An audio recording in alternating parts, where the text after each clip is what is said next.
नमस्कार, आप देख रहे हैं सामना लाइव न्यूज। मैं हूं मानवन सिंह। देखेंगे आज की खास खबर। सभी पार्टियों से खफा दिख रहे बड़ा मलेहरा विधानसभा के मतदाता। छतरपुर जिले के बड़ा मलेहरा उपचुनाव में बाहरी प्रत्याशियों के कारण युवाओं का नोटा बटन दबाने का विचार बन रहा है।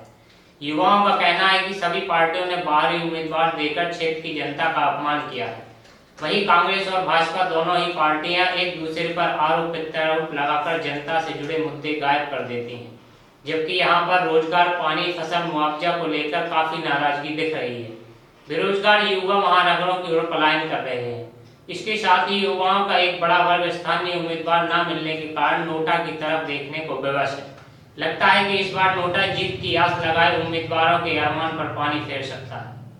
बड़ा मलेहरा विधानसभा उपचुनाव के बारे में आपका क्या कहना है? जी, बड़ा मलेहरा विधानसभा उपचुनाव के बारे में मैं कहना चाहूंगा आपसे कि हमारे लिए जो दोनों ही पार्टियों ने जो प्रत्याशी दिए हैं, दोनों ही प्रत्याशी हमारे लिए बाहरी प्रत्याशी हैं। एक प्रद्युम्न सिंह लोधी जो भारतीय जनता पार्टी से हैं और कांग्रेस से रामसिया भारती जी हैं, ये भी बाहरी प्रत्याशी हैं। एक जने दमोह से हैं, एक जने जतारा से हैं। तो दोनों हमारे क्षेत्र की जनता बिल्कुल इन दोनों व्यक्तियों से बिल्कुल नाखुश है। यदि कोई तीसरा विकल्प हमारे बीच आता है तो हम लोग सब लोग उस तीसरे विकल्प की तरफ जाएंगे। बड़ा मलेहरा विधानसभा उपचुनाव में कांग्रेस पार्टी और भारतीय जनता पार्टी दोनों ही जीत के लिए एड़ी चोटी का जोर लगा रहे हैं। तो ऐसे में तीसरा विकल्प क्या निकलेगा? जी, मैं आपको बताना चाहूंगा, चूंकि तीसरा विकल्प इसलिए निकलेगा क्योंकि हमारा बड़ा मलेहरा विधानसभा में लोग बाग जाति समीकरण के हिसाब से वोट बैंक बना हुआ है और जो लोग बाग भी बड़े नेता, शीर्ष जो नेता हैं वो भी वोट बैंक इसी के आधार पर टिकट भी बांट रहे हैं। तो मैं आपको बता दूं कि प्रद्युम्न सिंह लोधी हैं, रामसिया भारती लोधी हैं, तो इनका ये दोनों का जो लोधी वोट है वो डाइवर्ट हो जाएगा।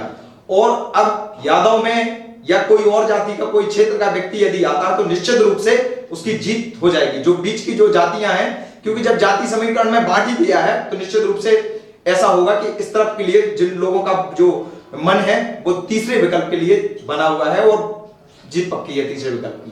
बड़ा मलेहरा विधानसभा उपचुनाव है जो बिकाऊ नेता की मुहिम चल रही है, तो ये जनता कह रही है या क्या कहना है आपका इसमें? जी, इसमें मैं ज्यादा कुछ नहीं कहना चाहूंगा क्योंकि हर पार्टियां यही कह रही हैं कि बिकाऊ है, तो ये उनका पर्सनल मैटर है। कोई किसी को देखने नहीं गया है कि किसने कितने पैसे लिए हैं। लेकिन निश्चित रूप से जब इतना बदलाव हुआ है, आपने विधायकी का इस्तीफा दिया तो कुछ तो हुआ होगा, ऐसा कुछ नहीं है। लेकिन इसी भाव को लेकर जनता के मन में बना हुआ है कि कुछ पैसे लिए होंगे और मेरे हिसाब से मैं किसी पे आरोप नहीं लगाना चाहूंगा। निश्चित रूप से कोई तो ऐसी गड़बड़ी हुई है। जब तो आपका झुकाव कांग्रेस को छोड़ के बीजेपी में आएगा तो निश्चित ही कुछ है।